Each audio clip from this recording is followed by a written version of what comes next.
Hi friends, आप सुन रहे हैं एस के स्टोरी और आज है महात्मा बुद्ध पूर्णिमा। महात्मा बुद्ध पूर्णिमा की आप सभी को बहुत बहुत शुभकामनाएं। आओ आज हम सुनते हैं महात्मा बुद्ध और डाकू अंगुलीमाल की कहानी कि किस प्रकार एक विचार मनुष्य को बदल सकता है। बहुत समय पहले की बात है।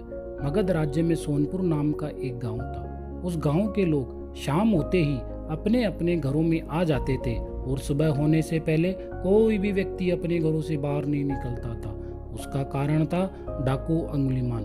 डाकू अंगुलीमाल मगध के जंगलों की गुफाओं में रहता था और उसने 1000 लोगों को मारने का प्रण ले रखा था। जब भी कोई व्यक्ति उस जंगल से गुजरता, डाकू अंगुलीमाल उन्हें लूटकर, उन्हें मारकर उनकी अंगुलियां अपने गले में पहनता। इसलिए उसका नाम डाकू अंगुलीमाल पड़ा। वो इसलिए करता था जिससे लोग उससे डरे। डाकू अंगुलीमाल ने सभी गांव वालों को परेशान कर रखा था। वो सोचते थे कि इस डाकू के आतंक से किस प्रकार छुटकारा पाया जा सकता है। एक दिन महात्मा बुद्ध उस गांव में आए तो गांव वालों ने उनको मान सम्मान दिया, उनकी आवभगत की। लेकिन गांव वालों के चेहरों से महात्मा बुद्ध समझ गए कि इस गांव के अंदर किसी न किसी प्रकार की परेशानी समस्या है, लेकिन गांव वाले मुझे बता। महात्मा बुद्ध ने गांव वालों से पूछा, मुझे बताओ क्या समस्या है। गांव वालों ने एक साथ बोला, डाकू अंगुलीमाल। और डाकू अंगुलीमाल का किस्सा सुनाने लगे। उसने जो जो अत्याचार किए थे उसके बारे में महात्मा बुद्ध को बताने लगे। महात्मा बुद्ध बोले, कल सुबह होते ही मैं मेरे शिष्यों के साथ जंगल की ओर जाऊंगा। गांव वालों ने समझाया, लेकिन महात्मा बुद्ध जंगल की ओर चल दिए। डाकू अंगुलीमाल महात्मा बुद्ध को अपनी ओर आते देख मुस्कुराने लगा और सोचने लगा, आज मेरी प्रतिज्ञा पूरी होगी। लेकिन महात्मा बुद्ध सीधे ही उसकी गुफा के सामने से निकलकर चलते रहे। उन्होंने पलटकर नहीं देखा। डाकू अंगुलीमाल उनके पीछे दौड़ा और बोला, हे सन्यासी रुको, हे सन्यासी रुको। तो महात्मा बुद्ध बोले, मैं 50 साल पहले रुक गया, अब तुम रुको। डाकू अंगुलीमाल ने कहा, मुझसे डर नहीं लगता तुम्हें? तुम वो आखिरी व्यक्ति हो जिसे मैं मारकर मेरी प्रतिज्ञा पूरी करूंगा। मैं इस राज्य का सबसे शक्तिशाली व्यक्ति हूँ। महात्मा बुद्ध बोले, मैं कैसे मान लूं, पहले सिद्ध करो। डाकू अंगुलीमाल ने बोला, बताओ क्या करूं।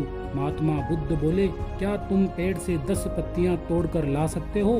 डाकू अंगुलीमाल जोर से हंसा और बोला, ये कोई काम है? डाकू अंगुलीमाल जोर से हंसा और बोला, हाँ मैं पत्तियां तोड़कर ला सकता हूँ। और डाकू अंगुलीमाल पत्तियां तोड़कर ले आता है। फिर महात्मा बुद्ध ने वापस बोला, अब क्या तुम इन पत्तियों को वापस जोड़ सकते हो? डाकू अंगुलीमाल बोला, सन्यासी तुम पागल हो चुके हो, पत्तियां भले कैसे जुड़ सकती है। महात्मा बुद्ध बोले, जब तुम जोड़ नहीं सकते तो सबसे शक्तिशाली कैसे हुए? जब जोड़ नहीं सकते तो तोड़ो भी मत। तोड़ना सरल होता है और जोड़ना कठिन होता। जब जोड़ नहीं सकते तो तोड़ो भी नहीं। तोड़ना सरल होता है और जोड़ना कठिन। यदि किसी को जीवन नहीं दे सकते तो मृत्यु लेने का भी तुम्हारे पास कोई अधिकार नहीं है।